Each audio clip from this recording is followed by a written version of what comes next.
All right, let's get right into it. Today, we're looking at the shipyard through the eyes of a chief engineer, breaking down an article called The Dry Docking Chess Match by Daniel G. Telioka over at chiefengineerlog.com. And let me tell you, this isn't just about turning wrenches. This is about strategy, it's about control, and it's about winning a very expensive game. Just let that quote sink in, because for any chief engineer who's been through it, those are the truest words ever spoken. A dry docking is a chess match, plain and simple. If you're just reacting to what the shipyard is doing, well, you've already lost. To win, you've got to be thinking 3 moves ahead of the yard manager, and at least 2 moves ahead of those so-called unforeseen repairs that always seem to pop up. You see, every single dry docking goes one of 2 ways. There's really no middle ground. You either control the whole operation from start to finish, or it controls you. Let's dig into what those 2 realities actually look like. And here it is, laid out plain and simple. On the left, you've got the reactive nightmare. This is what happens when you go in with a loose plan. You get hammered with extra invoices every single day. Your expensive new coating fails in 6 months, and you sail out of there 10 days late and a couple $100,000 over budget. On the other side, that's the professional execution. You treat it like a surgical operation. You plan for the unexpected, you learn how to manage the yard manager, and you control the outcome. And believe me, the company always knows which kind of chief engineer they have on their hands.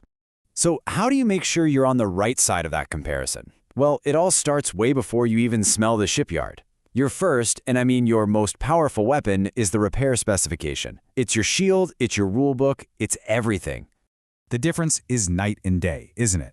A bad spec, something vague like overhaul fuel pumps, is basically a blank check you're handing over to the shipyard.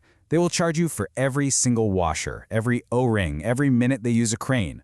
But a good spec is a weapon. It's ruthless. It calls out the exact parts, the clearances you expect, and this is the kill shot. It states that the price includes all consumables and internal transport. It leaves 0 room for games.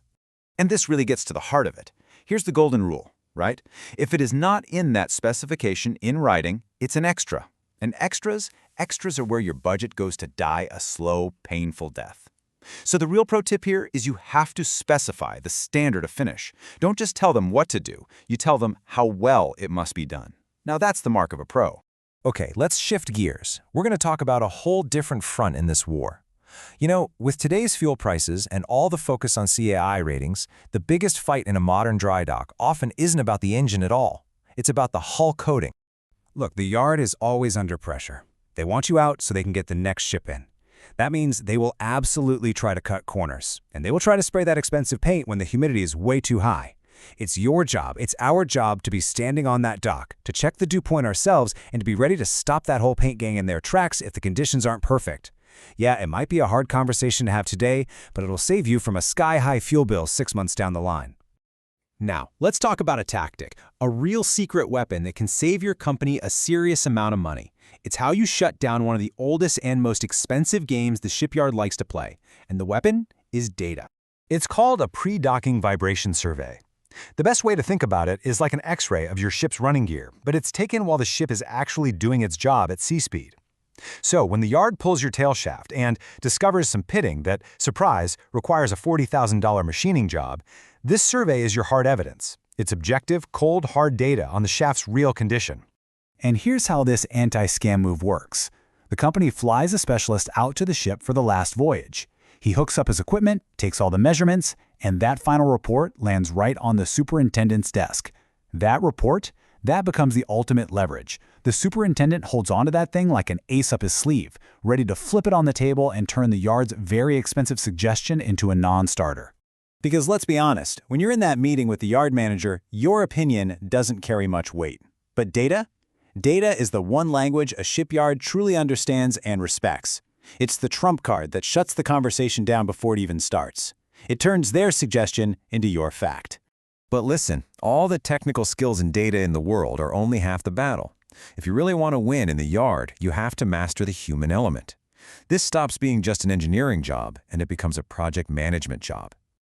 So here's some real talk from the trenches. You need to connect with the people on the floor. The yard manager might sign the invoices, but it's the foremen who get the work done.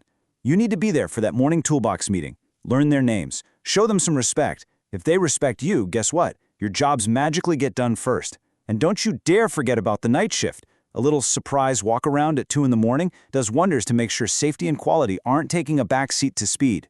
Now, your single most important relationship during this whole ordeal is with your superintendent. You have to become their trusted eyes and ears on the ground. And this simple 5-point email every single evening is exactly how you do it. It's clean, it's to the point, and it proves you are on top of every last detail. Let me tell you, this is the kind of professionalism that gets you noticed for that job ashore. Which brings us to the end game, because a dry dock, well, it's the ultimate test. It's where you prove to everyone and to yourself that you're more than just a great engineer. That's the real shift in thinking right there.